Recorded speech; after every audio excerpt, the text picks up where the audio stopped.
Este é o JC para ouvir análise. Eu sou Igor Maciel e eu quero falar para você sobre a gestão Lula, a gestão atual do governo federal, e sobre a importância do voto que é feito quando você vai para a eleição e vota não pelo perfil do candidato, mas reagindo a alguma situação, que é o que acontece muitas vezes. As pessoas votam muito por paixão política e hoje em dia, atualmente, elas votam muito mais de forma reativa. Então, elas estão chateadas com o atual presidente, então elas vão votar em qualquer um que diga que o atual presidente não presta.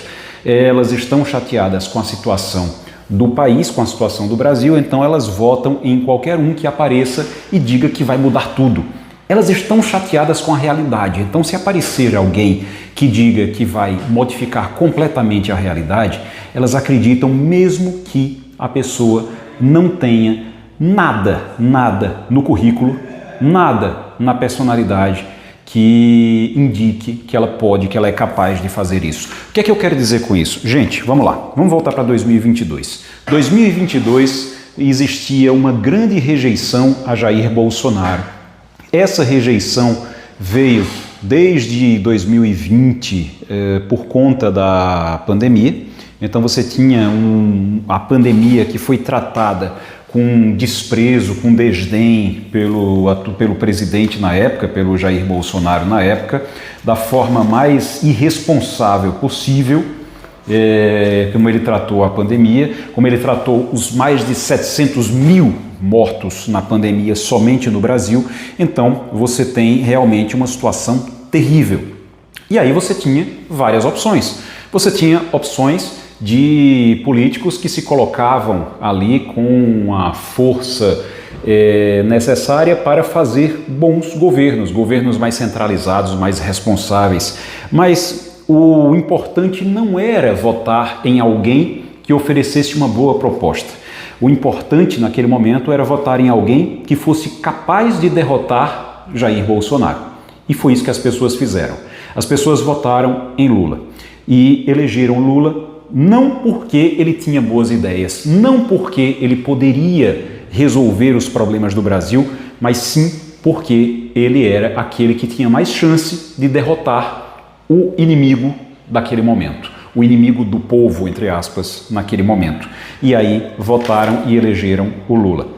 Eu vou fazer uma pergunta, e essa é uma questão que precisa ser feita antes da eleição de 2026. A eleição de 2026 está vindo aí e as pessoas costumam ser reativas para as votações, na hora de escolher em quem elas vão votar. Elas são reativas, elas estão chateadas, estão com raiva, elas procuram alguém que possa, independente de ter proposta, independente de ter condições de melhorar a vida das pessoas, as pessoas votam se aquela pessoa for aquela que vai quebrar, que vai tirar a pessoa de quem você está chateado naquele momento. Aí eu vou fazer a seguinte pergunta sobre 2022. Você que votou em Lula, ou quem votou em Lula em 2022, teria votado em Lula se ele anunciasse que iria aumentar a máquina pública, os gastos com a máquina pública, que ele iria aumentar o número de funcionários contratados em 22.800 funcionários, 22.800 funcionários até 2026, essa é a previsão. Isso é mais que o dobro dos 10 mil da gestão anterior. Já foi muito. Na gestão anterior, Jair Bolsonaro chamou 10 mil novos funcionários para trabalhar no governo federal. O governo Lula vai contabilizar 22.800, é mais que o dobro do que o governo Bolsonaro. Isso tem custo, tá, gente? É muito bom quando você é chamado para trabalhar lá no governo federal, um cargo para a vida toda, você faz um concurso, passa, só que isso tem um custo, e um custo que dura muitos e muitos anos. E quem paga isso é o pagador de impostos, é o contribuinte de todo dia.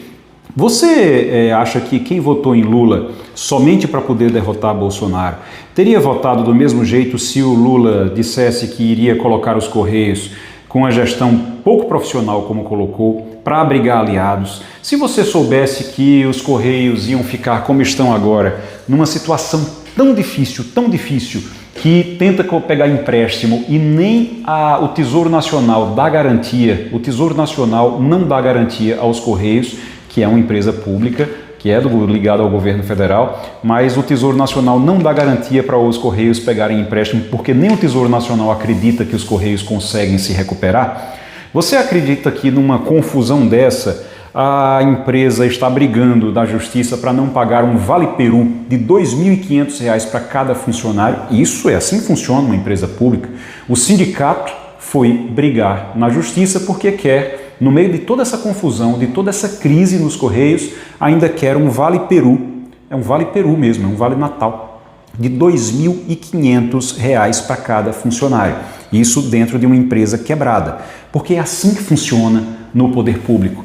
Quando você tem uma estatal, a estatal, ninguém quer saber de onde é que vem o dinheiro, todo mundo quer ganhar dinheiro, ninguém quer saber de quem é que paga a conta no final. Então a estatal quebra, mas o sindicato está lá brigando por um vale-peru de R$ 2.500, agora de bônus de Natal no final do ano. Aí, além disso, vamos lá, tem mais. Você acha que Lula teria conseguido votos do centro, da direita, como ele teve para derrotar Bolsonaro, simplesmente porque estavam com raiva de Bolsonaro por causa da pandemia?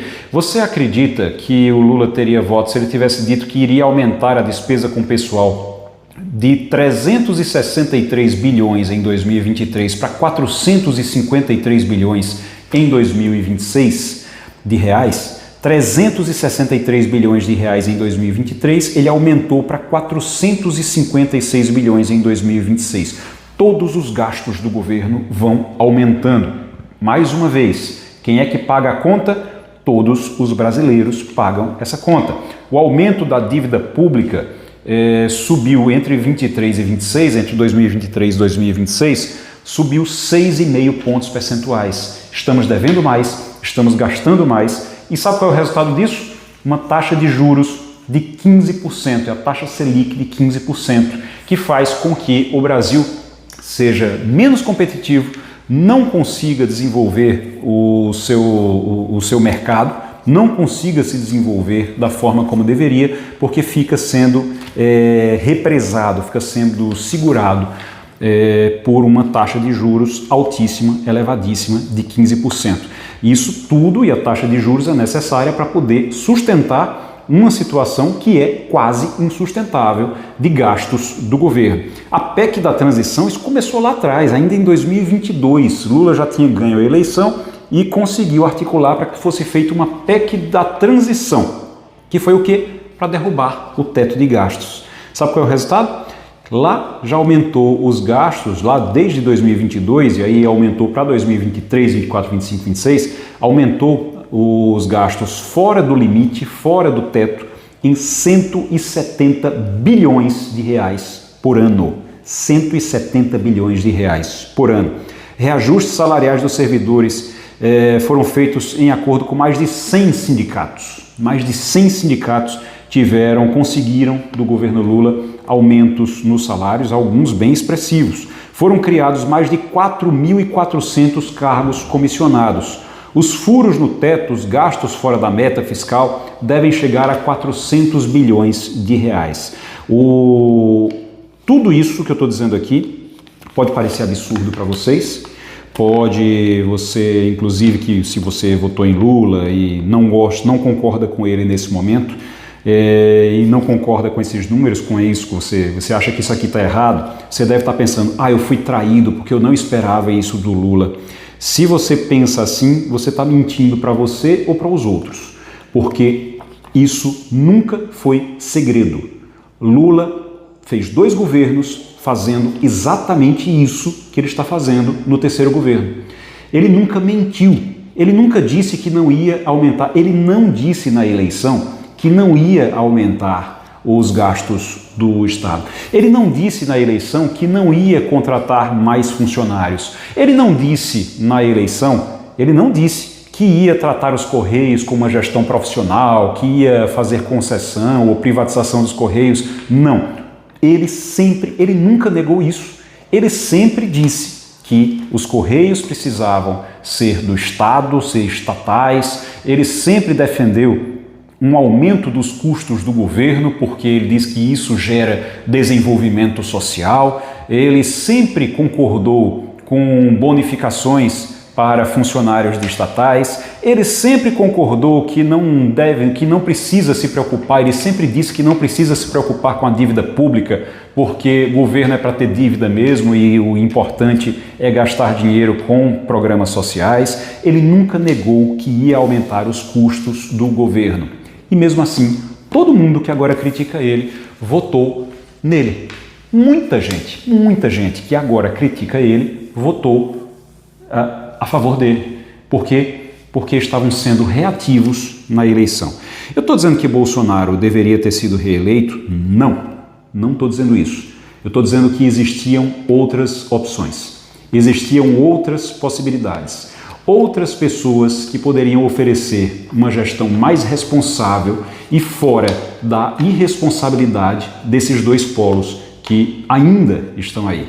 Que de um lado é o Lula, que nunca escondeu como pensa e como iria governar. Do outro lado é o Bolsonaro, que também nunca escondeu como pensa, embora muita gente tenha surpreendido com a irresponsabilidade dele durante a pandemia. Mas você tem aí candidatos, grupos políticos que nunca esconderam o que pensam, como pensam e o que pretendiam e pretendem fazer. E aí a gente está se aproximando do final do ano, vai entrar num ano eleitoral, talvez seja a hora de pensar um pouco como é que você vai votar em 2026 e começar a observar de agora as possibilidades, os candidatos que surgem, que aparecem e as propostas que eles têm de verdade, não apenas por reação, não apenas para reagir, não apenas porque você está com raiva do candidato A ou com raiva do candidato B, mas você votar de acordo com aquilo que você acha que é melhor para o Brasil, não para afagar o seu ego e o seu orgulho ali no momento da eleição, porque você está chateado com alguém. Este é o JC para ouvir análise. Eu sou Igor Maciel. Segunda a sexta a gente está por aqui. Eu volto amanhã. Tchau, tchau.